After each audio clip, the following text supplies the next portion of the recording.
Hi, I'm Arlo, the pint-sized punk here at End of the Road with Gurriers. Right. How have you been since I last interviewed you? Yeah, really good. We've been gigging a lot. Obviously, we ended up recording the album, which is coming out in what, 3 weeks? 2 weeks? Jesus, 2 weeks, and yeah, we're really excited. It's been a lot of fun since, was it 2003 last time we were with you, wasn't it? So, yeah. Yeah, that was great. Yeah, that was a good gig. You have anything to say? No. Right. So, give me the 30-second elevator pitch of like your debut album. You're probably good at that, eh? Oh, mate. Go on. Loud, noisy, untalented, but beautiful, gorgeous, but ugly, amazing songs. Tell me this pen. Yeah, I'm not really that kind of guy. No, so I'm saying, you like it or you don't. It's kind of That's why we're in this kind of band. Right. What lyric on the album are you proudest of? It's good. It's a good question. I think my proudest lyric is "Live in death, die in freedom," which is a kind of saying from my girlfriend's dad, who used to tell me, like, don't worry about money, don't worry about like any like problems with money. What you were doing this band, like, live in death, die in freedom, and I just loved it, and I really like to be able to put something like that into the album, into the songs, you know. So yeah, I think that the one lyric that isn't actually me, someone else, is my proudest. Yeah. Right. I'll tell you, my favorite is don't start acting smart because I'm taking karate on the weekends. No photos. I think I wrote that one, didn't I? Yeah. did. not my girlfriend's mum, dad. Right. Who's been the MVP on the album? I have this.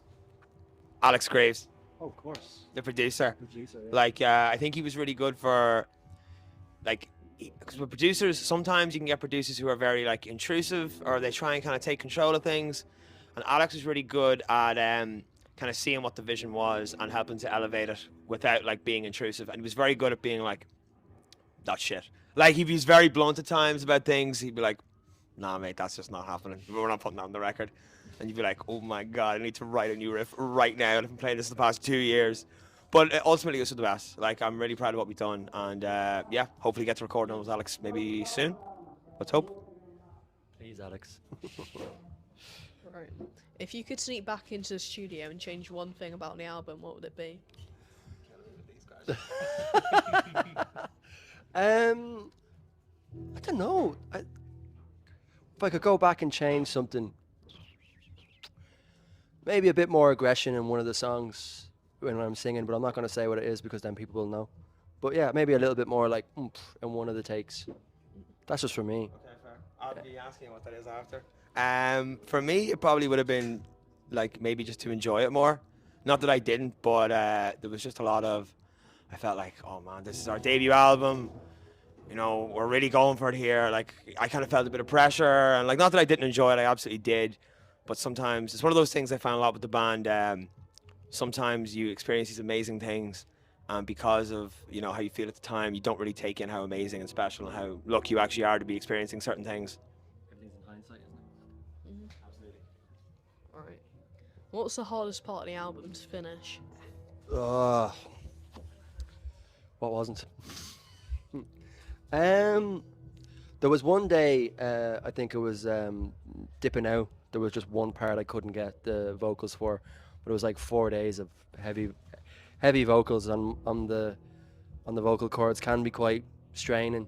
So we took a break, and I remember going home afterwards, going back to the house, just feeling very, very down about it. But I think that kind of feeling of being negative and down about it really helped me the next day to bring more of a desperate vibe, because you need to get this done, you know. So it came out exactly how I wanted it to, and I was really happy. Yeah. I think Come and See, the title track, because I think we all felt it was a really special song, but in the studio we just couldn't get it right. I found there was a real, like, oh my God, this isn't working. But then, I don't know, there was some kind of miraculous recovery between getting the guitars and the vocals to really marry really well, and it just completely changed our perspective. And I think when we got my guitar and then Ben's guitar down, because we made a few changes to both, and it just changed the song completely.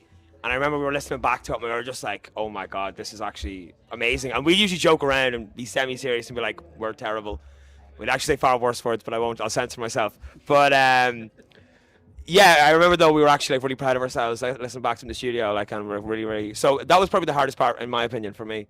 I know you busted your ass on the vocals as well. I remember that day of the dipping out. We all had fun. Dan didn't.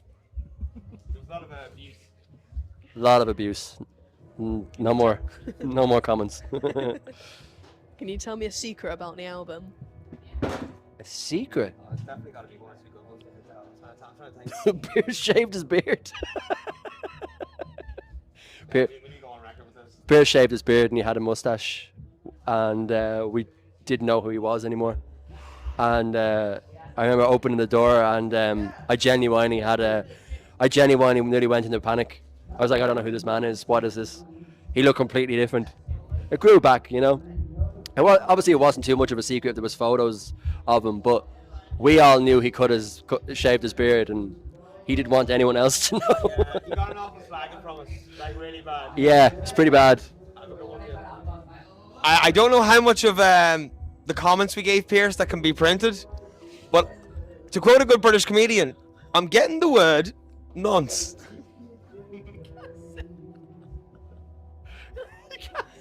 It's in there now, man. It's a joke, just for purposes of for BBC, etc. If anyone's printing this, like, it's a joke. It's a joke. You're gonna have to take that out. No, you're not.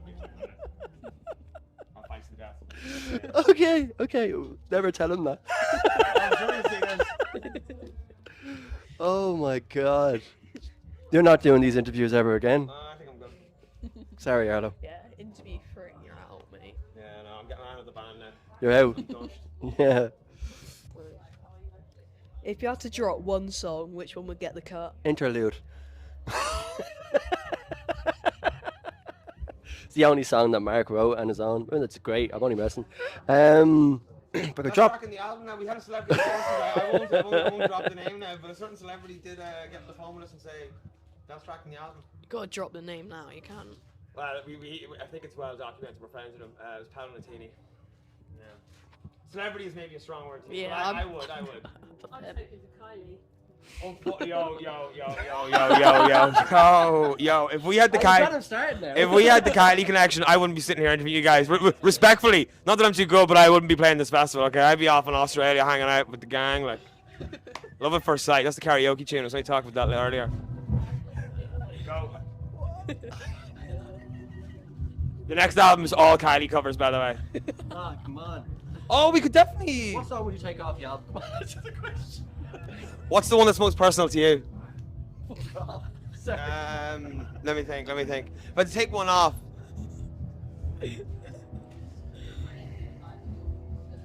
Maybe like Close Call?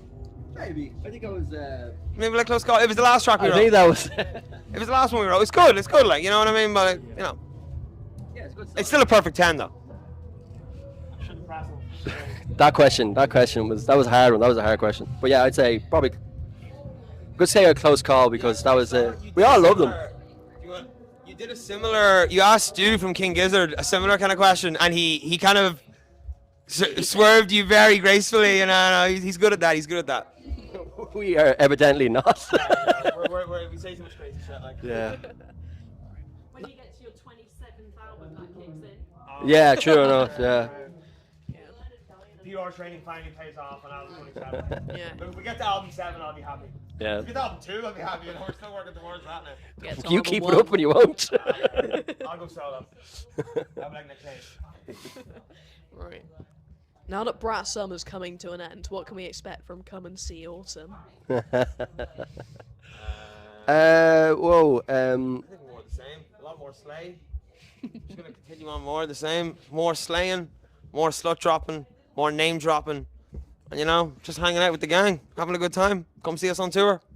But tickets are sold out in most places, so see what happens. I genuinely don't know what to say after that. Yeah. Come and See Autumn is really good though. I do like that. Thank you for putting that into his head now. We're never going to hear the end of it. The ego has landed, yeah. Right. What's next with Gurriers?